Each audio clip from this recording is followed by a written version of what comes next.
The Galactic Council Hall loomed over Ambassador Lien Aoki like a magnificent, terrible mountain. Its crystalline spires reached toward the stars visible through the transparent domed ceiling, and the elegantly curving architecture, designed to accommodate delegates of 100 different species, seemed to mock her with its beauty. For 300 years, humans had been part of this grand experiment in interspecies governance, and now they stood on the precipice of total isolation. Lien had entered the observation deck through unofficial channels. As a human, she was technically barred from the main council chambers, had been for nearly 6 months now, but her network of allies had granted her this small mercy, the ability to watch as the Galactic Federation decided humanity's fate. Below her, the council chamber teemed with delegates. The amphibious Kavar, with their iridescent skin that flashed with bioluminescent patterns when they spoke, had claimed the chair's position. The current council chair, an elder Kavar named Thaxim, raised his webbed appendages for silence. Esteemed colleagues, his translator device projected across the chamber, we convene today to discuss an extension of Resolution 7219, colloquially known as the ban on humans. Lien's fists clenched involuntarily. For months, humans have been prohibited from physically attending council sessions, ostensibly for security concerns and due to humanity's troubling lack of transparency. But the whispers in diplomatic circles hinted at darker motivations. The current provisions, continued Thaxim, which restrict human physical presence at official Federation proceedings, have proven inadequate. Today, we must consider a more comprehensive containment strategy. Containment. The word sent a cold shiver down Lien's spine. My distinguished colleagues, a new voice joined the discussion. Senator Volk of the Metin Confederacy stepped forward, his slender frame and metallic exoskeleton gleaming under the chamber lights. The evidence before us suggests that stronger measures are necessary. I propose we expand the ban to include a complete trade embargo with all human colonial territories. Murmurs rippled through the assembly. An embargo would devastate Earth's colonies, many of which depended on interstellar commerce for their very survival. On what grounds? Demanded a Krill representative, their feathered crest rising in agitation. Volk's voice remained steady. On the grounds of public safety, we have received disturbing intelligence regarding human military capacities and, more troublingly, their historical willingness to deploy weapons of mass destruction against sentient species. The so-called footage, Thaxim added gravely. Lien's blood ran cold. The footage. 4 months now, rumors had circulated about supposed evidence of human atrocities, a recording from some ancient conflict that allegedly showed humans committing war crimes of unspeakable barbarity. No one in diplomatic circles had actually seen this footage, but its spectral presence had poisoned every negotiation. This is preposterous, she hissed to herself, knowing her protests were futile from this distance. We've shared technology, culture, medicine. We've been peaceful members of the Federation for centuries. The chamber below dissolved into factions, some calling for immediate action, others demanding to see the evidence before voting on such severe sanctions. Through it all, Volk remained composed, his insectoid features betraying no emotion as he calmly reiterated the dangers humans supposedly posed. As the session concluded, Lien watched in horror as the preliminary vote tally appeared on the massive central display. The majority favored proceeding with drafting expanded sanctions. The final vote would occur within a standard week. 7 days to save humanity from becoming pariahs of the galaxy.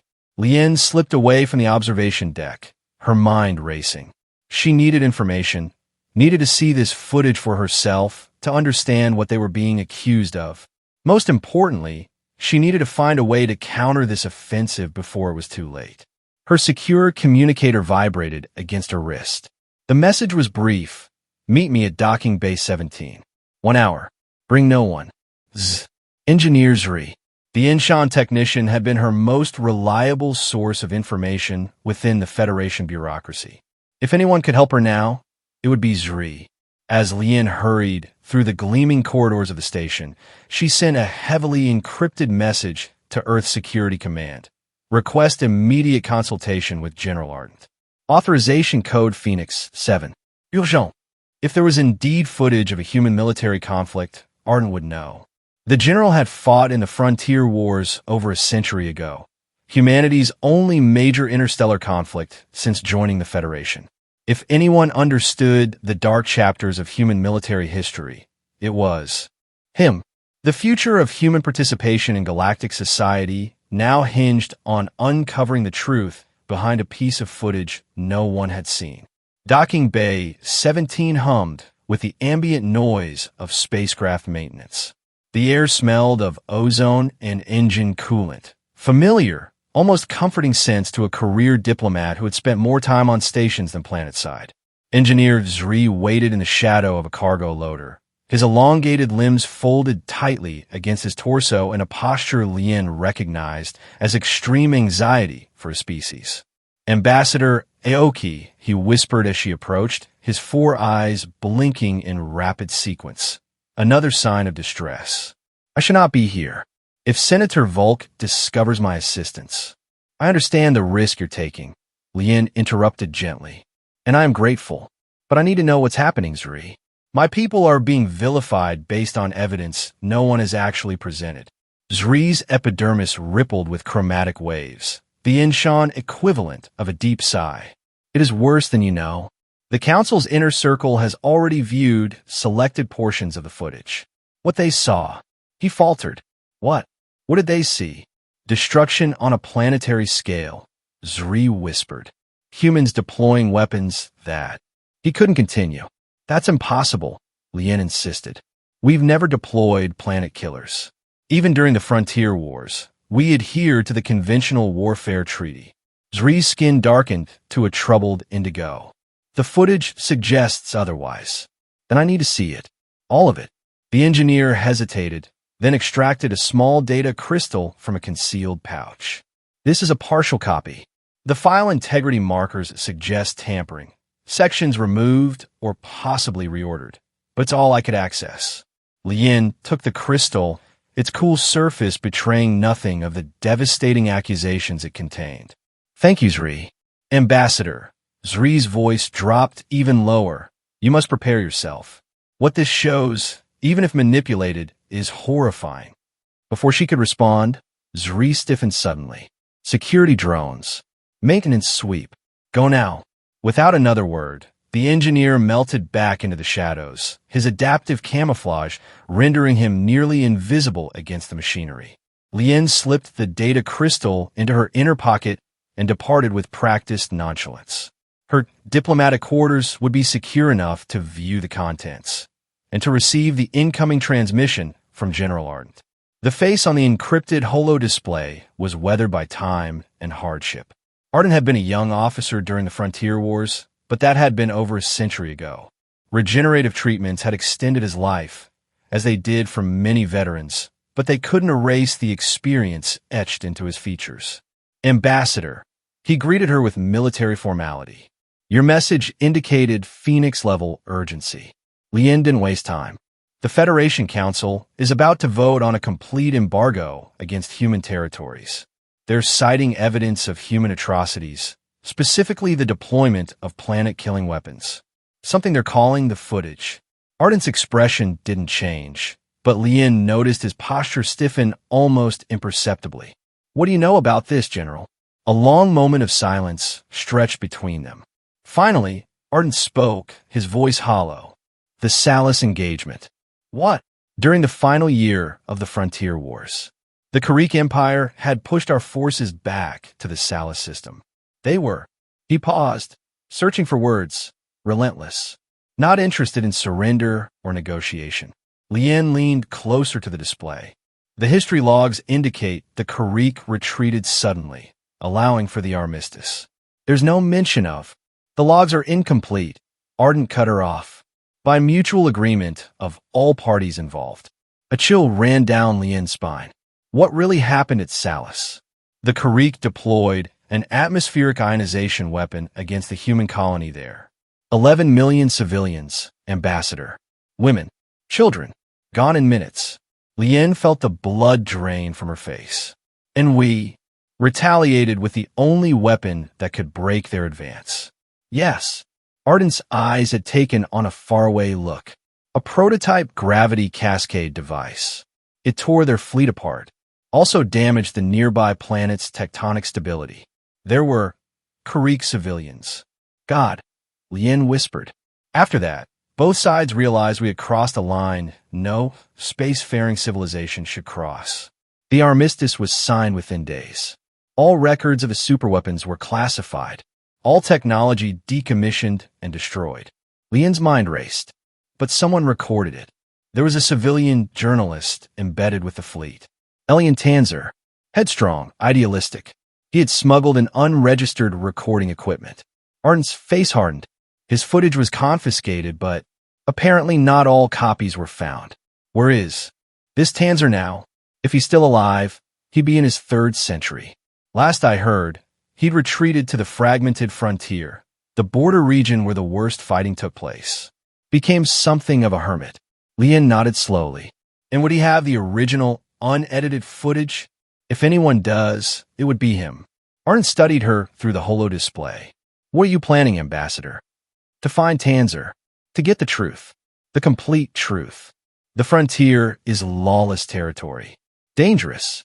And if someone is using this footage as political leverage, they won't want you interfering.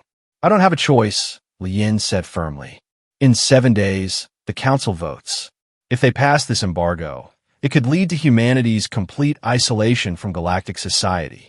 Arden was silent for a long moment. Then he straightened, a hint of his military bearing returning. I'm coming with you. General, I couldn't ask you to.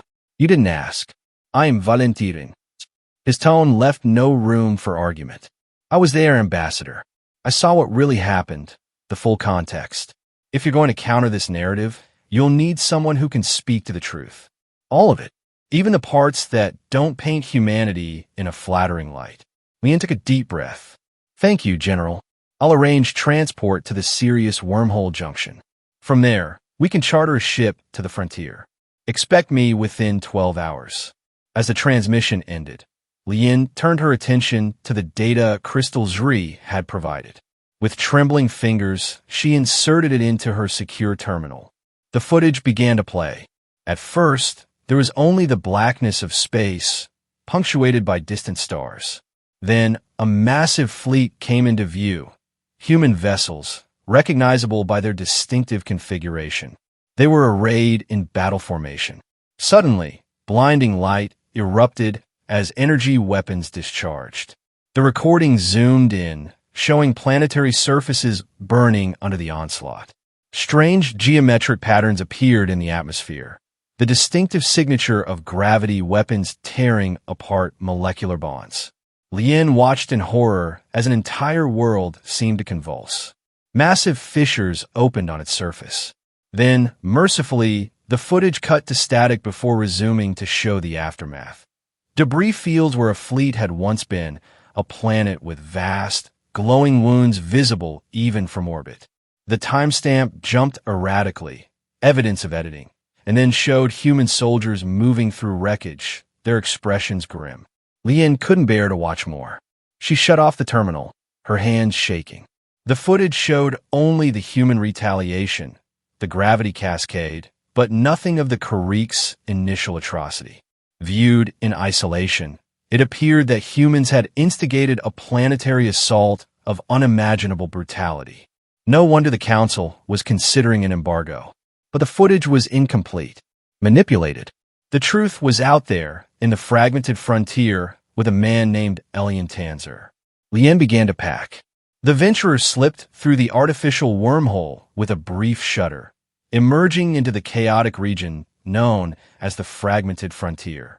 Here, the aftermath of the war still lingered. A century later, debris fields of shattered ships, the occasional flash of radiation from unstable weapons remnants, and the eerie beauty of spatial anomalies created by the massive energies unleashed during the conflict. From the bridge viewport, Lien watched as the navigational systems highlighted safe passages through the treacherous region. Beside her, General Arden studied the starscape with a 1,000-yard stare of someone revisiting battlefields long thought left behind. You fought here, Lien said quietly. It wasn't a question. Lost friends here, Arden replied. Made enemies here. Learned things about myself I'd rather not have known. Engineer Zri, who had insisted on joining their mission once he realized what they were attempting, worked diligently at the sensor array. The Inshan had risked everything by openly aligning with humans now. But as he'd explained, truth matters more than politics. My people understand this, even if my career does not.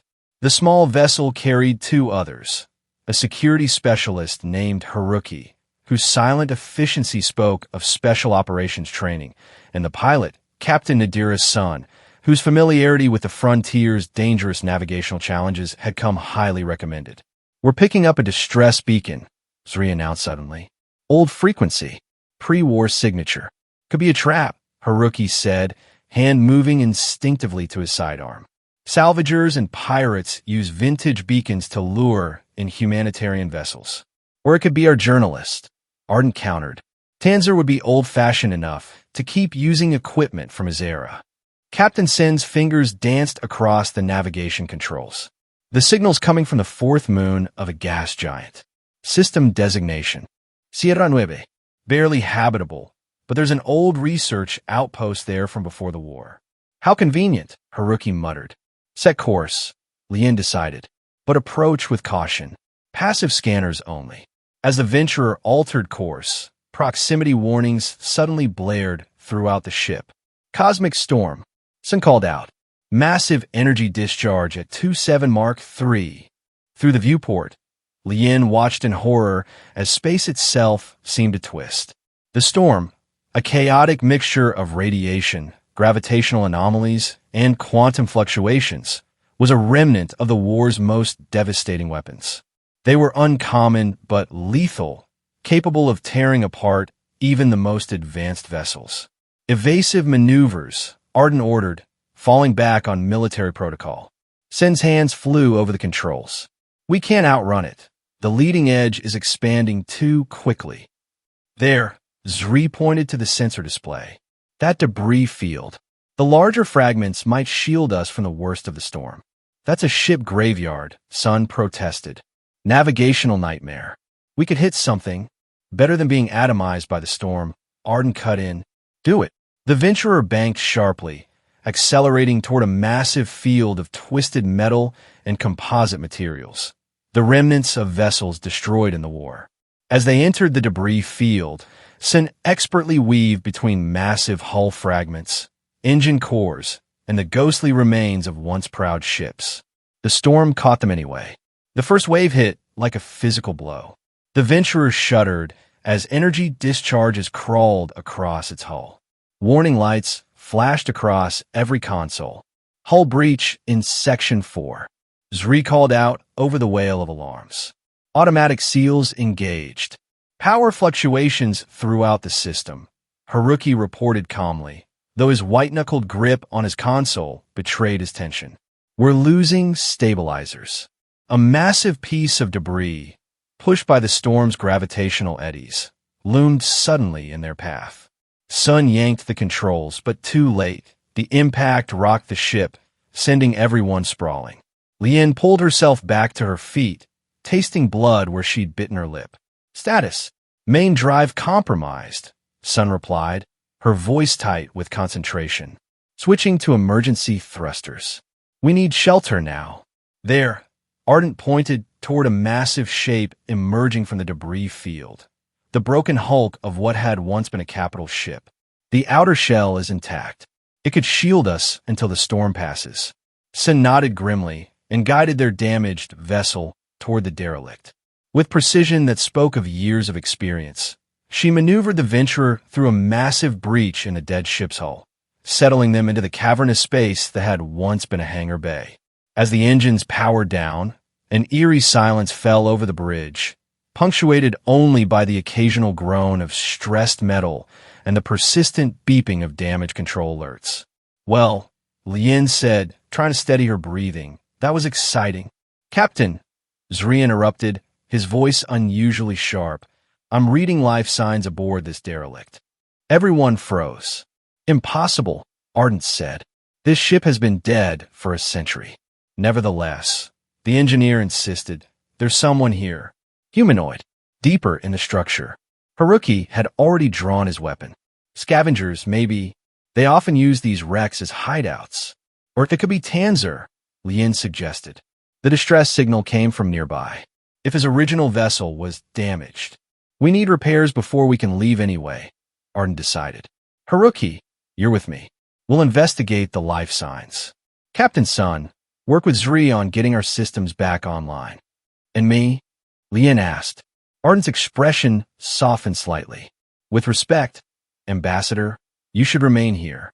If there are hostiles, I didn't come this far to sit in safety while others take risks. Lien cut him off. Besides, if it is Tanzer, a diplomatic approach might be more productive than a military one.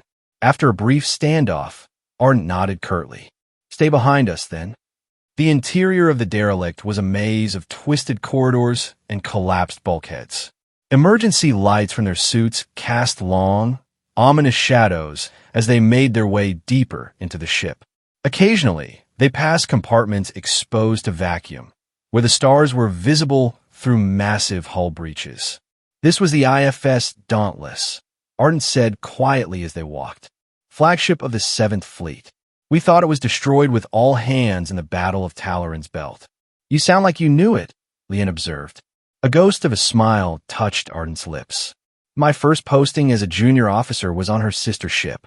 Same configuration. His expression darkened. There were 5,000 crew on vessels like this.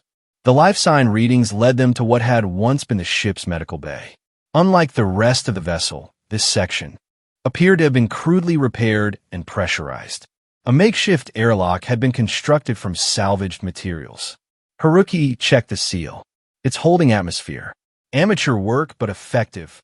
Arden asked. Haruki nodded. Set to stun. They cycled through the improvised airlock. Inside, the medical bay had been transformed into a bizarre living space. Salvaged equipment from a dozen different technologies crowded the room. In the center, a collection of screens displayed various data feeds, some monitoring the cosmic storm outside, others showing what appeared to be edited versions of the infamous footage. And seated before the screens, his back to them, was a withered figure in a patched environment suit. That's far enough, the figure said without turning. His voice was raspy with age. I've rigged enough explosives throughout this section to turn us all into cosmic dust. So unless you're here to kill me, in which case I save us all the trouble, state your business. Lien stepped forward, ignoring Arden's warning hand. Are you Alien Tanzer?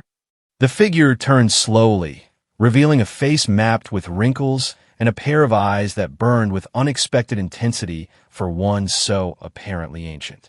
No one's called me that in a very long time. He squinted at them. You're human. All of you. Now, that's a surprise. I thought your kind had written this place off. My name is Ambassador Lien Aoki.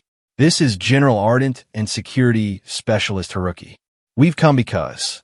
Ardent, Tanzer interrupted, leaning forward. From the Frontier Wars?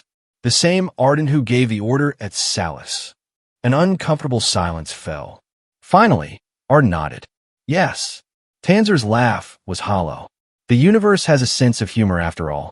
I record the atrocities, and a century later, the man who committed them shows up at my doorstep. We need your help. Lien interjected before Ardent could respond. Your original footage from Salus. Unedited. Tanzer's gaze sharpened. Why?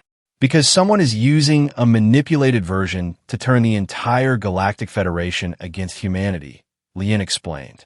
They've only shown the retaliation, not what provoked it. Something like understanding dawned on Tanzer's weathered face. So now the truth matters? A century too late, but it matters? It always mattered, Arden said quietly. We just weren't ready to face it. Any of us. Tanzer studied him for a long moment, then nodded toward a secure container in the corner. It's all there. The original recordings. Unedited. Everything I documented during those final days. Lien moved toward the container, but Tanzer raised a hand to stop her. Before you take it, You should know what you're really getting. The Karuk committed atrocities. Humans responded in kind. There are no heroes in that footage, Ambassador. Just desperate people making terrible choices. Understand, Lien said. But our future depends on the whole truth, not just the convenient parts. Before Tanzer could respond, a proximity alarm blared from his console. He spun around, his fingers flying over the controls. "We have company," he announced grimly. "Armed vessel, military grade. They're latching onto the hull near your ship." Haruki moved immediately to a position covering the entrance. "How did they find us in the middle of a cosmic storm?" "They didn't find us," Arden said, his expression darkening. "They followed us." Tanzer pulled up an external camera feed, showing a sleek vessel attached to the derelict hull. Armed figures in advanced combat suits were cutting their way inside. "Those aren't Federation peacekeepers," Lien observed. "Private military. Mercenaries. Probably hired by whoever provided the edited footage to the Council," Arden concluded. "We need to get back to the Venturer. Now." "Too late," Tanzer said, checking another monitor. "They're already between us and your ship, and this storm won't let up for another few hours. We're trapped." Arden's military training took over. "Defensive positions. Haruki, cover the main entrance. Tanzer, is there another way out of this section?" "Maintenance shaft behind the surgical unit. Leads to the auxiliary bridge." The old journalist was already gathering essential equipment, including the precious container with the original footage. But that just delays the inevitable. There are at least 12 hostiles. We're outnumbered. "We need to warn the others," Lien said, activating her communicator. "Zri, Captain Sun, we have intruders. Armed mercenaries. Take cover, Anne."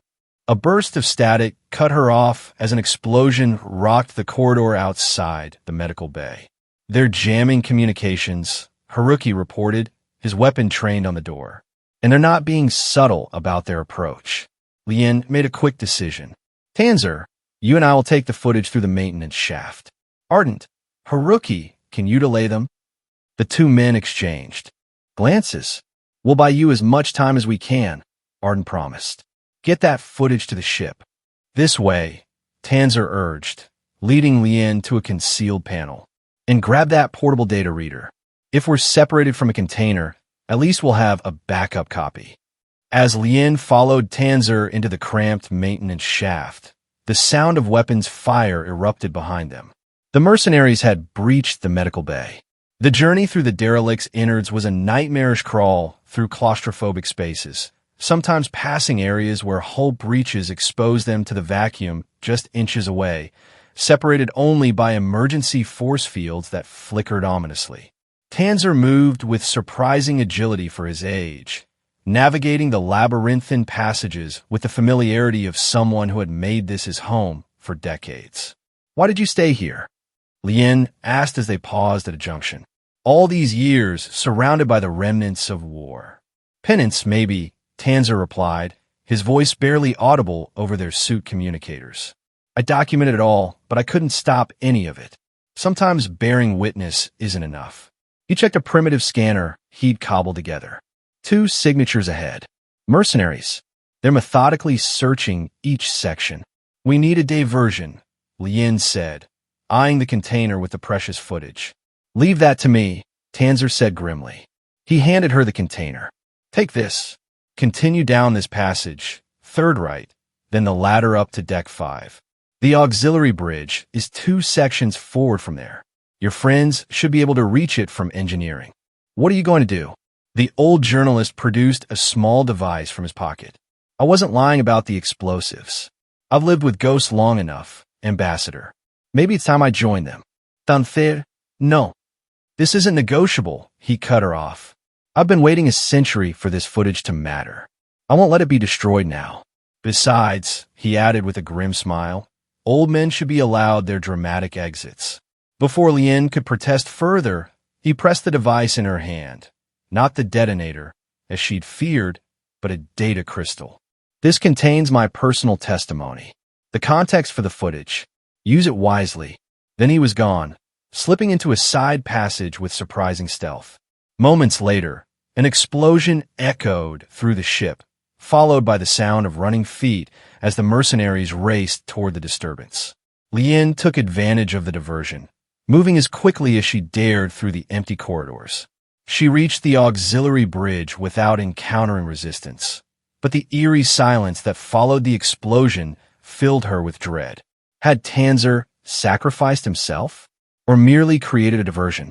The auxiliary bridge had been converted into another of Tanzer's living spaces. Screens lined the walls here too, many showing continuous loops of footage from the war. Lien caught glimpses of horrific battles, refugee ships, and diplomatic encounters gone wrong. She set down the container and activated her communicator, hoping the jammers had been drawn away by Tanzer's diversion. Zri? Captain Sun? Can anyone hear me? Ambassador. Zri's voice came through, distorted but audible. Where are you? Auxiliary bridge. I have the original footage, but we're separated from Ardent and Haruki. There are mercenaries aboard. We know Sun cut in. 3 of them tried to breach the Venturer.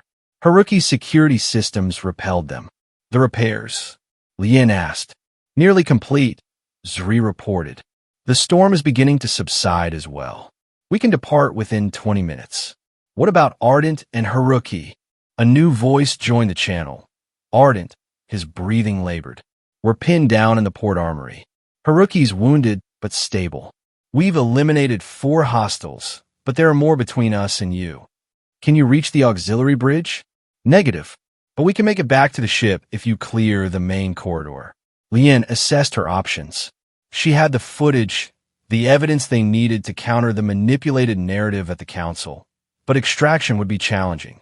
I see you've made yourself comfortable in my absence, a voice came from behind her. Lien spun around to find Tanzer, singed but very much alive, standing in the doorway. You're alive. Disappointed? He limped into the room. I've survived a century in this graveyard. Did you think I'd throw my life away so easily? The explosion, remote detonation in an abandoned section, drew them away, as intended. He nodded toward the container. Is it secure? Yes. Our ship is almost repaired. We need to. The door to the auxiliary bridge exploded inward. Through the smoke and debris stepped a tall, armored figure, the leader of the mercenaries, judging by the ornate insignia on his combat suit. Ambassador Aoki, the figure said, his voice distorted by his helmets. Speaker, Senator Volk sends his regards. Volk, Lien hissed. So he's behind this. The senator merely represents concerned parties. The mercenary replied smoothly. Parties who prefer that certain historical records remain. Curated. You mean falsified? Tanzer shot back. The mercenary commander ignored him, focusing on the container. That's Federation property, Ambassador. Classified material. Hand it over, and we can end this unpleasantness. This unpleasantness is an attempt to manipulate the Galactic Council through doctored evidence, Lien replied, edging subtly toward the container. The Federation deserves to know the truth. The Federation deserves stability, the commander corrected. Some truths are too dangerous for all parties involved.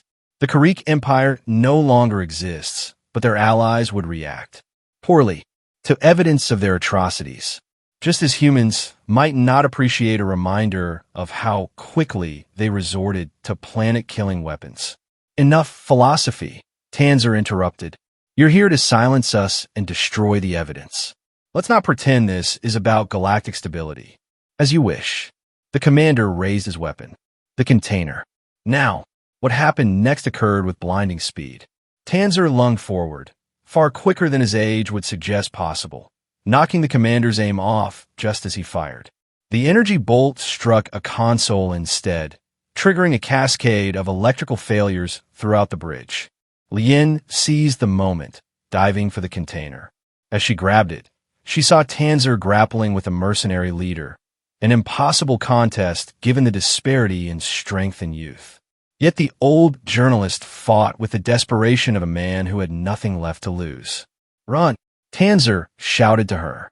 Get to the council.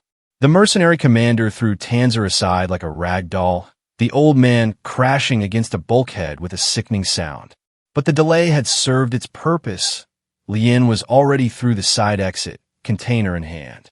More mercenaries converged on her position as she raced through the corridors. A bolt of energy seared past her head, close enough that she felt its heat. Another struck her shoulder, the impact spinning her around but not penetrating her diplomat's personal shield, a security measure that had seemed excessive when issued, but now proved life-saving. Ardent, she gasped into her communicator as she took cover behind a collapsed support beam.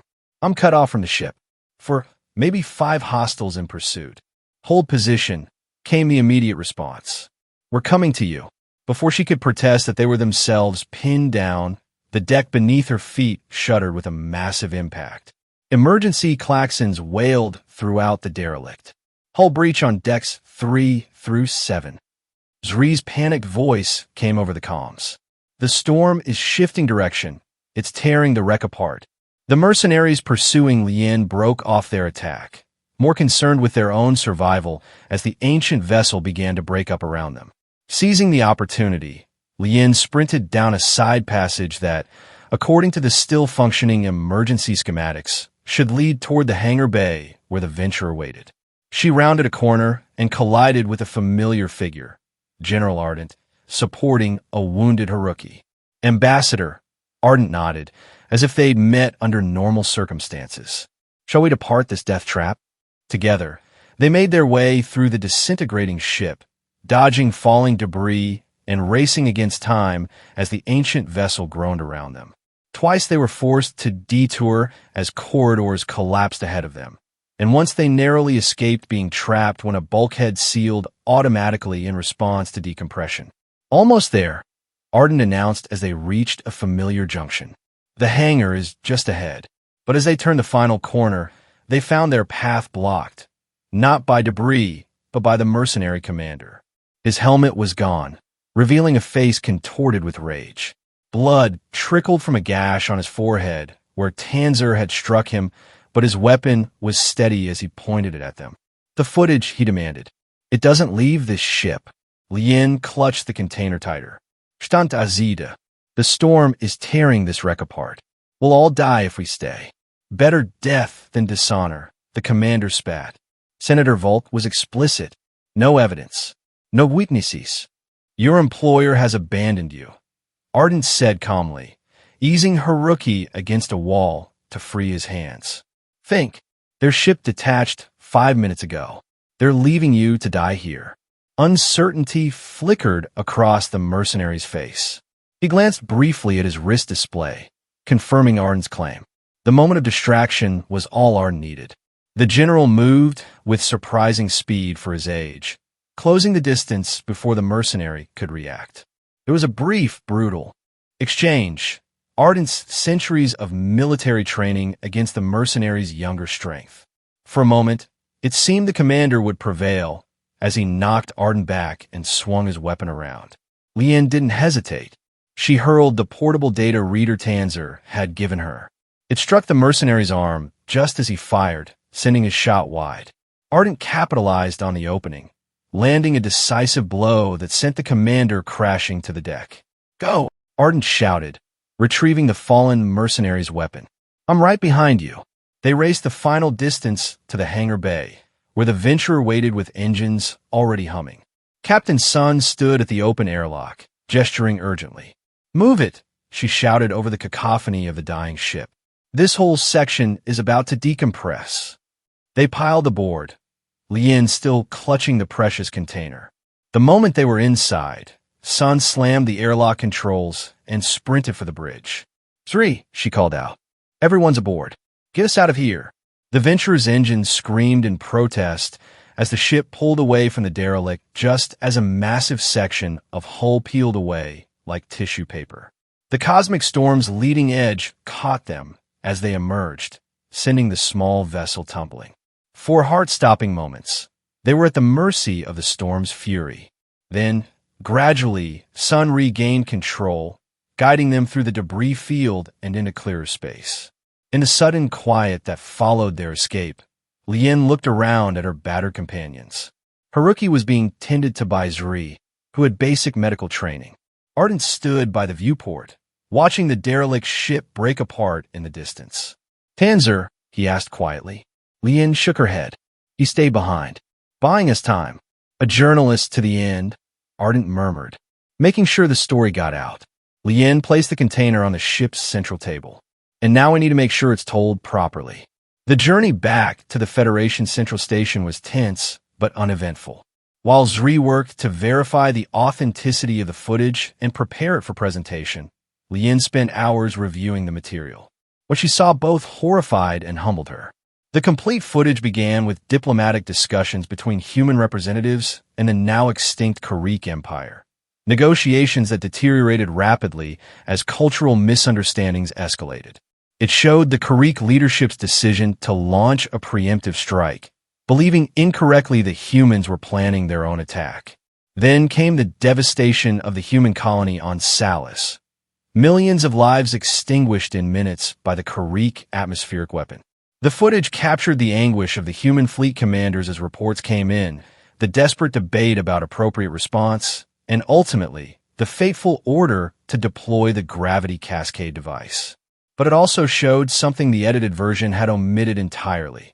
After the counterattack, human vessels had moved in to rescue Karek survivors, even as their own people lay dying on Salus. Medical ships had taken in wounded from both sides. Individual soldiers had shown mercy when they could have chosen vengeance. It was a complex portrait of a terrible moment in history, one that reflected neither the sanitized version humanity preferred to remember, nor the monstrous caricature Senator Volk had presented to the Council. By the time they reached Federation space, Lien had made her decision. She would not just present the evidence. She would insist on showing it in its entirety. No matter how uncomfortable the truth might be, it was still preferable to a comfortable lie. We're approaching the station, Captain Sun announced. And we have company. Through the viewport, Lien could see a Federation peacekeeping vessel moving to intercept them. Her diplomatic clearances should have granted them safe passage. But after everything that happened, she wasn't taking anything for granted. Open a channel, she instructed. The face that appeared on the communication screen was familiar, one of Thaxim's aides from the Council. Ambassador Aoki. The aide greeted her with obvious relief. The Council has been searching for you. There are serious concerns about your unauthorized departure during such a critical diplomatic juncture. I'm sure there are, Lien replied coolly. Please inform Chair Thaxim that I will address those concerns personally at tomorrow's Council session. I have evidence of critical importance that must be presented before any vote on Resolution 7219. The aide appeared flustered. The vote has been moved forward. It's scheduled for this evening. Lien exchanged alarmed glances with Ardent. On whose authority? Senator Volk submitted an emergency motion, citing new security concerns. It was approved by the chair. Of course it was, Lien muttered.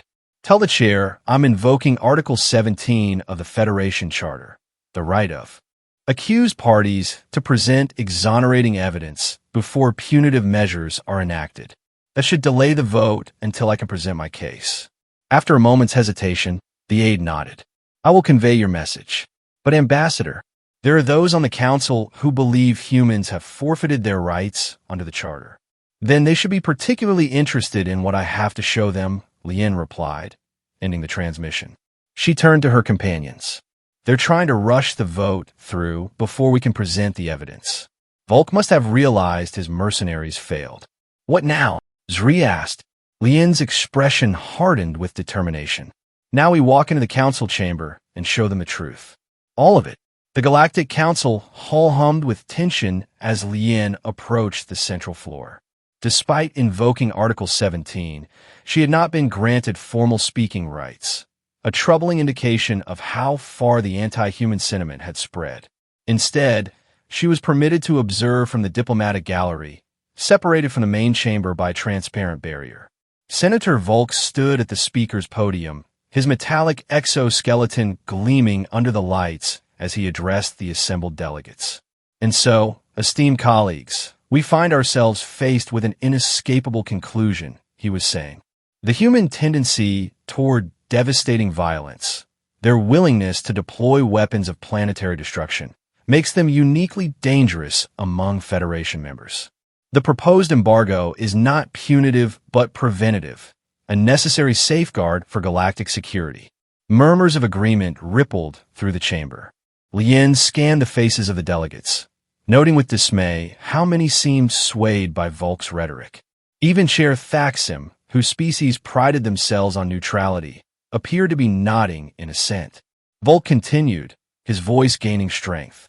Some have suggested we should delay this vote to hear so-called new evidence. I submit that the evidence already before us is conclusive.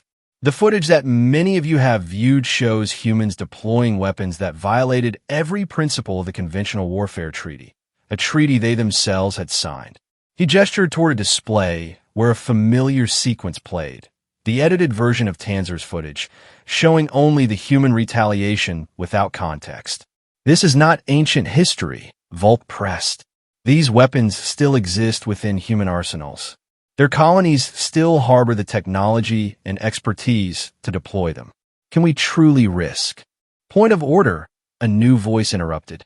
All heads turned toward the diplomatic gallery, where General Arden had risen to his feet beside Lien.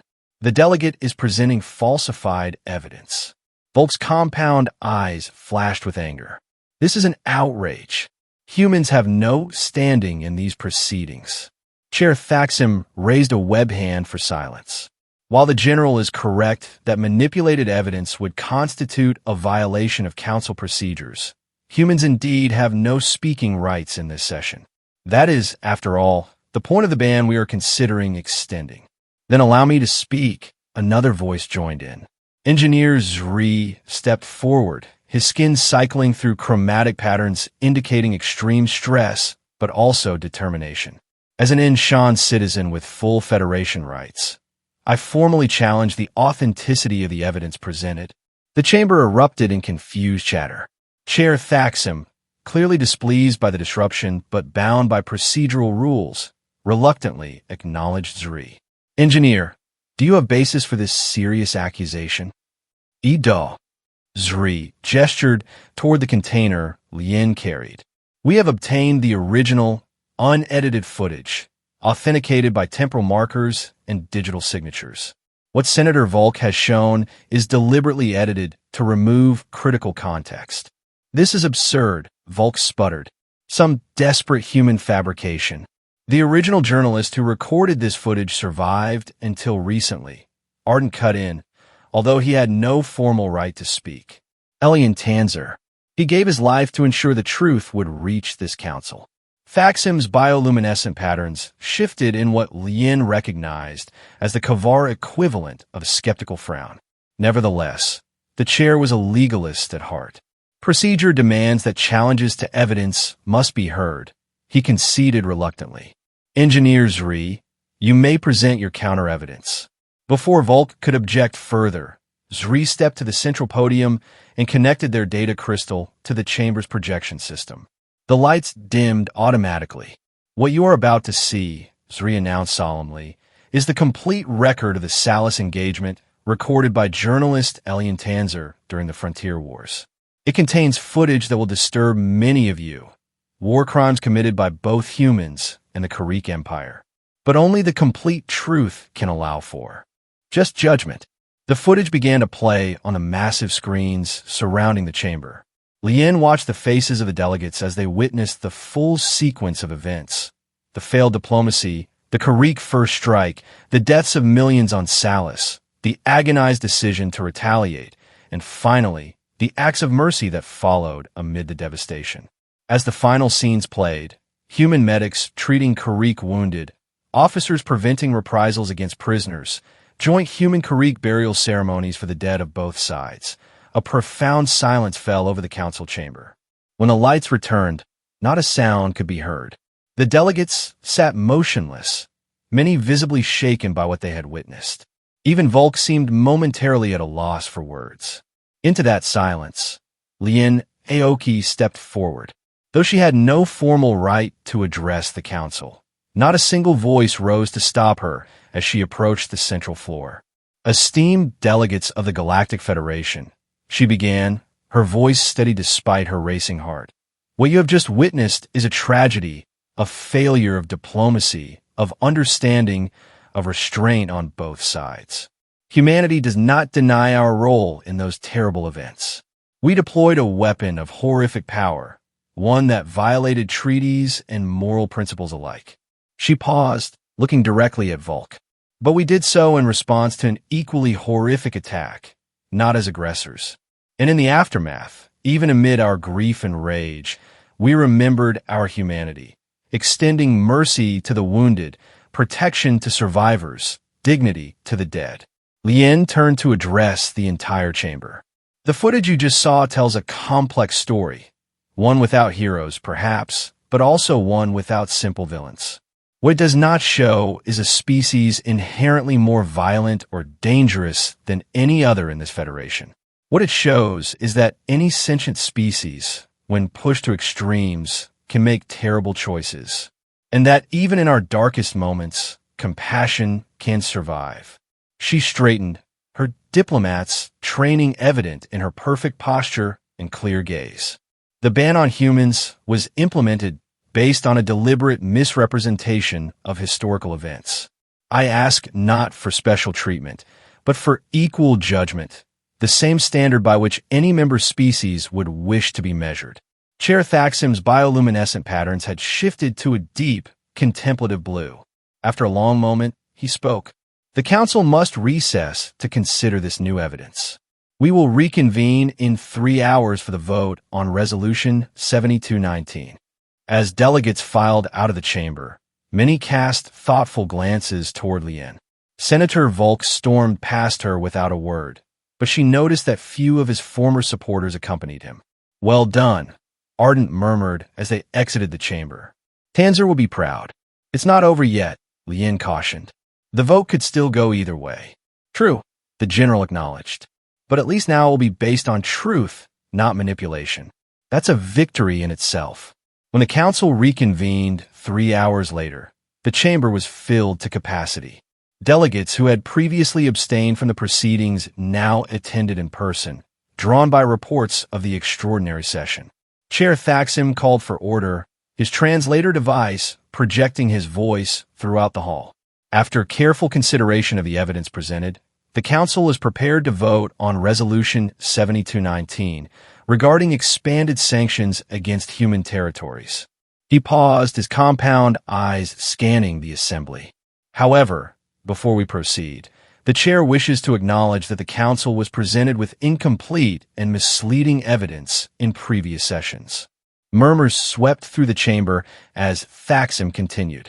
Furthermore, an investigation has been opened into allegations that certain parties deliberately falsified historical records to influence council proceedings, a serious violation of our founding principles. All eyes turned briefly towards Senator Volk, who sat rigidly in his delegation's section, his metallic exoskeleton gleaming dully under the chamber lights. "The vote will now commence," Thaxam announced.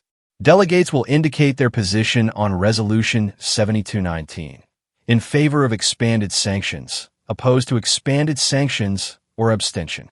The voting process took less than 5 minutes. When the results appeared on the central display, Lien felt a wave of relief wash over her. The resolution had been decisively rejected, with over 70% of delegates voting against expanded sanctions. Moreover, a secondary measure had passed, calling for a comprehensive review of the original ban on humans.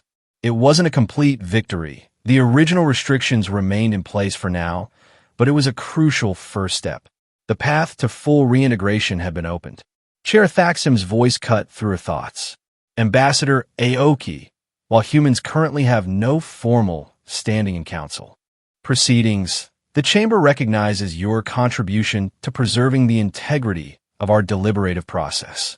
The Council would welcome a formal petition for reconsideration of human diplomatic status." Lien bowed respectfully. "The people of Earth and its colonies will be honored to submit such a petition." Chair Thaxam. As the session concluded, delegates approached Lien one by one, some offering tentative congratulations, others simply curious to speak with the human who had challenged the Council's assumptions. Even members of species that had been staunchly anti-human showed a newfound willingness to engage. Senator Volk was nowhere to be seen. Reports would later confirm that he had departed the station immediately after the vote. His political career effectively ended by the scandal. In the days that followed, Lien found herself at the center of a diplomatic whirlwind. The petition for restored status was submitted, committees were formed to review Human Federation relations, and preliminary talks began on renewed scientific and cultural exchanges. Through it all, Lien worked tirelessly, but the strain of recent events had taken its toll. When a junior diplomat approached her with yet another request for a meeting, she made a decision that surprised even herself. Please inform the delegation that Ambassador Malik will handle the preliminary discussions, she instructed. Effective immediately, I am taking a leave of absence. But Ambassador, the aide protested, you're the architect of this breakthrough. Everyone wants to work with you specifically. Lien smiled tiredly. Sometimes the person who tears down a wall isn't the best one to build what comes after. I've done what I came to do. Later that evening, she found General Ardent in the station's observation deck, gazing out at the stars. I'm returning to Earth, she told him without preamble. Or perhaps I'll visit Salus first. Ardent nodded, unsurprised. To pay respects? To remember, Lien corrected. Someone needs to make sure we don't forget again, the good and the bad. What about your career? The council position that's likely coming your way. Lien shook her head. I'm tired of politics, General. Let someone with more patience and less baggage handle the rebuilding. I just want peace. Ardent finished for her. I understand. I'll be returning to Earth as well, once the doctors clear me. These old wounds never quite heal properly. They stood in companionable silence, watching distant ships come and go against the backdrop of infinite stars. Do you think Tanzer survived? Lien asked suddenly. Ardent considered the question. The old journalist? It would take more than a collapsing ship to kill someone who survived a century in that wasteland. But whether he did or not, he accomplished what he set out to do. The truth is known. The record is set straight. Not completely, Lien mused. There will still be those who believe the edited version, or who simply prefer it because it confirms their prejudices. True, Ardent acknowledged. But now they'll have to contend with the complete story. The seeds of doubt have been planted. That's often the best we can hope for. As they spoke, across the chamber, delegates from a dozen species were gathered, watching a solemn presentation of the unedited footage. No commentary accompanied it. None was needed. The images spoke for themselves, painting a portrait of tragedy, courage, cruelty, and compassion that transcended species. When the final scene faded, a joint memorial service for the dead of both sides, a profound silence fell over the gathering.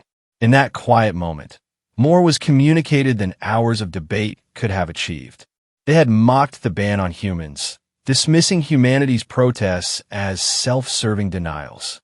But now, faced with the unvarnished truth of history, both the darkness and the light, those same critics found themselves silenced, not by force or rhetoric, but by the simple power of authentic witness. The silence itself became a kind of recognition that the easy narratives of villains and victims rarely captured the complex reality of sentient experience, that judgment without understanding was inherently flawed, and that perhaps, just perhaps, humans were not so different from anyone else in the vast tapestry of galactic life. For Lien Aoki, watching from across the chamber, that silence was more eloquent than any victory speech could have been. It spoke of a future where humanity might rejoin galactic society not as dangerous outsiders to be contained, but as equals, flawed and capable of terrible errors, yet also striving, like all sentient beings, towards something better than their worst moments. The ban would be lifted in time. Diplomacy would resume its slow, imperfect progress. But something more important had already been achieved, a moment of honest reckoning with history, where silence spoke more powerfully than words ever could.